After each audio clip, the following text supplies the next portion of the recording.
অবশেষে মনে হয় এসেই গেল সেই চরম সময়। অন্য এক যুগে প্রবেশ করতে যাচ্ছে উপমহাদেশ।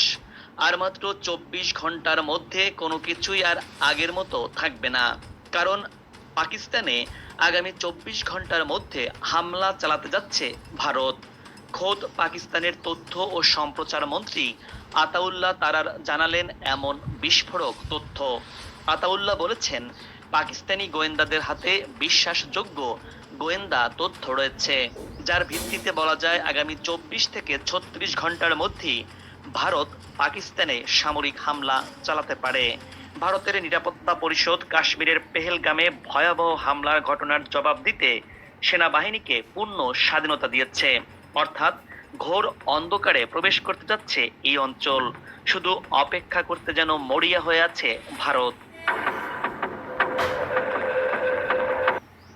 लाइफ में एंटरटेनमेंट और मजा चाहिए जुप्पी पर পাকিস্তান বারবার বলছে পেহেলগামের ঘটনার তদন্ত হোক,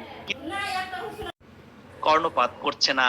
ভারত প্রমাণ ছাড়াই পাকিস্তানকে দোষী ঘোষণা করেছে, নিচ্ছে যুদ্ধের চূড়ান্ত প্রস্তুতি।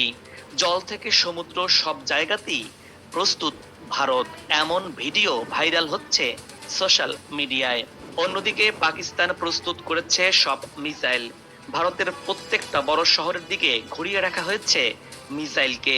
সীমান্তে ভারতীয় ড্রোন ধ্বংস করে বুঝিয়ে দিচ্ছে প্রস্তুত আছে পাকিস্তান। ভারত তুমি একবার শুধু পা বাড়াও, পা বাড়াও।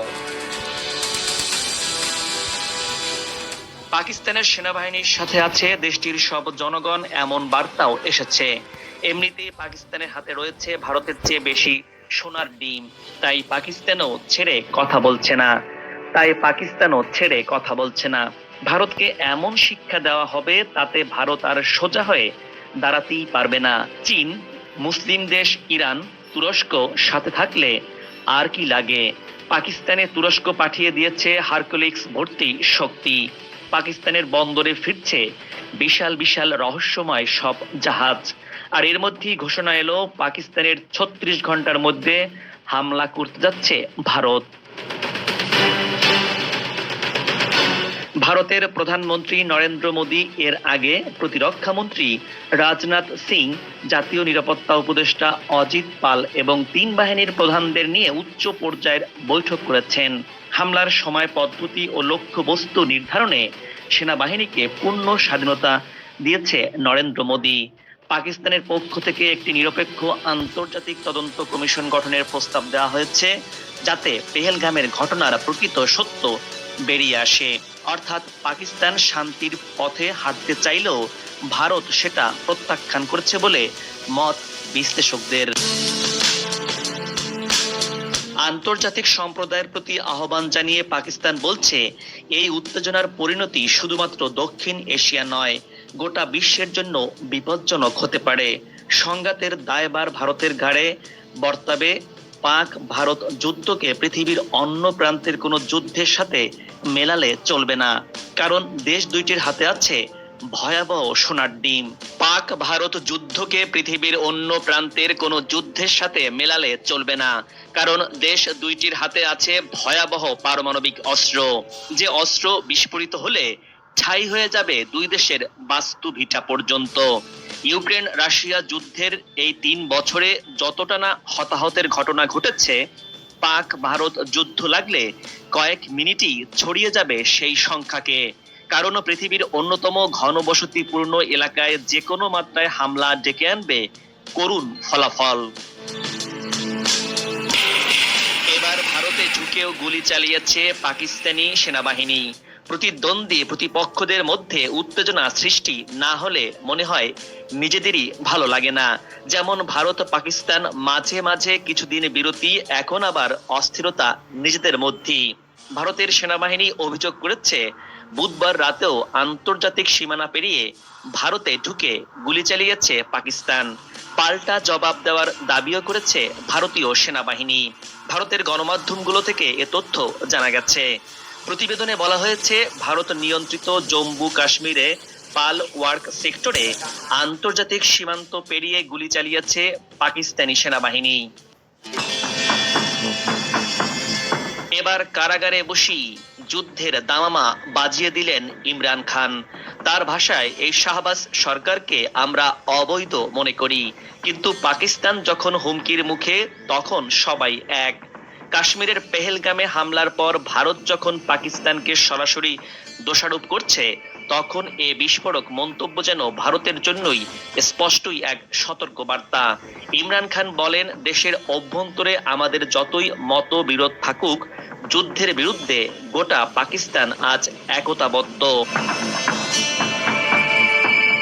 এ সময় কাশ্মীরিদের প্রতি সমবেদনা জানিয়ে ইমরান খান বলেছেন, কাশ্মীরের মানুষের উপর নিপীড়ন বেড়েই চলেছে। এ কারণেই কাশ্মীরিদের স্বাধীনতার আকাঙ্ক্ষা এখন আরো বেশি। হামলার পর ভারত কুটচাল শুরু করেছে, এমনকি 1965 সালের সিন্ধু পানি চুক্তিও বাতিল করেছে দেশটি। এরপরই দুই দেশের সীমান্ত জুড়ে শুরু হয় উত্তেজনা। দুই দেশের নিয়ন্ত্রণ রেখায় গোলাগুলির খবরও পাওয়া গেছে, যা স্থানীয় গণমাধ্যম সূত্রে জানা গেছে।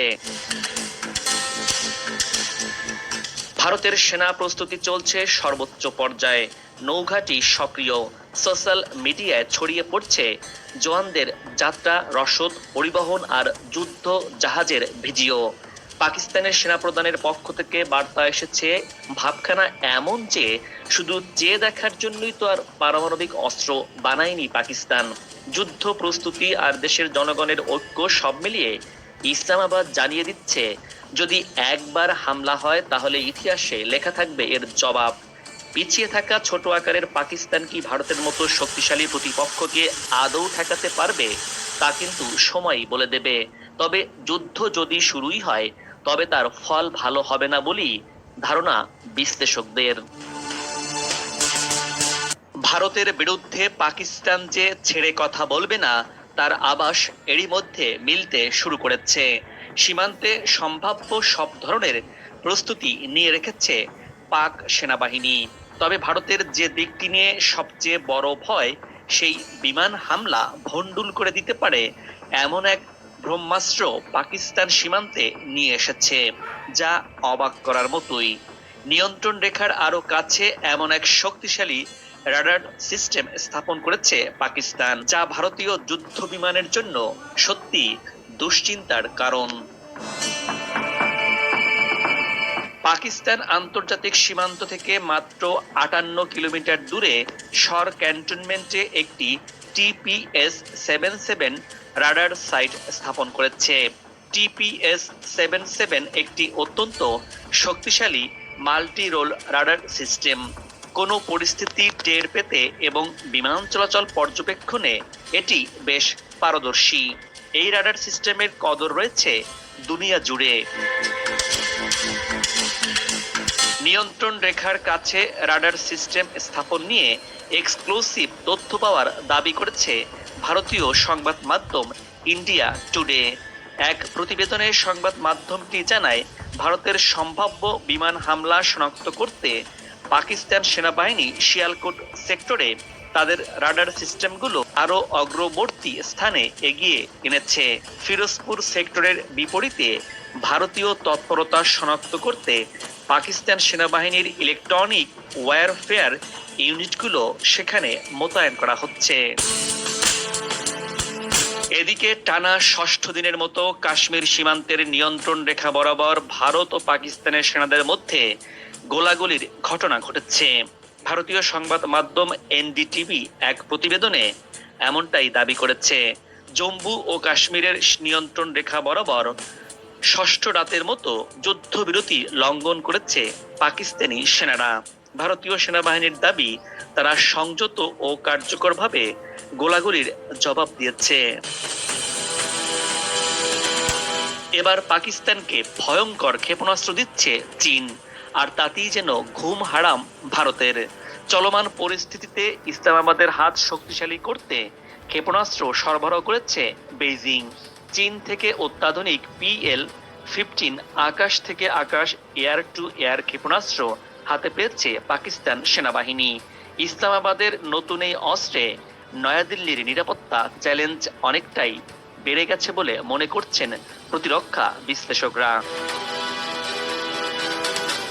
ভারতীয় সংবাদ মাধ্যম ফার্স্ট পোস্টের প্রতিবেদনে বলা হয়েছে, সম্প্রতি পাকিস্তানের হাতে অত্যাধুনিক PL-15 আকাশ থেকে আকাশে নিক্ষেপযোগ্য ক্ষেপণাস্ত্র তুলে দিয়েছে চীন। খবরে বলা হয়, গত 27 এপ্রিল পাকিস্তানের বিমান বাহিনী সামাজিক যোগাযোগ মাধ্যমে 3টি JF-70 যুদ্ধ বিমানের ছবি প্রকাশ করে, যা চীনা PL-15 ক্ষেপণাস্ত্রে সজ্জিত ছিল। এই যুদ্ধ বিমানগুলোর ছবি প্রকাশের মাধ্যমে পাকিস্তান পরোক্ষভাবে ভারতের প্রতি এক ধরনের শক্তি প্রদর্শন করছে বলে মনে করছেন বিশেষজ্ঞরা। ভারতের ড্রোনকে ভূপাতিত করেছে পাকিস্তান। ভারত পাকিস্তান উত্তেজনার মাঝে এবার একটি ভারতীয় ড্রোনকে গুলি করে নামানো হয়েছে বলে দাবি করল পাকিস্তানি সংবাদ মাধ্যম। ড্রোনটি আকাশসীমা লঙ্ঘন করার পর পাকিস্তানি সেনাবাহিনী গুলি চালিয়ে ড্রোনটি ভূপাতিত করে।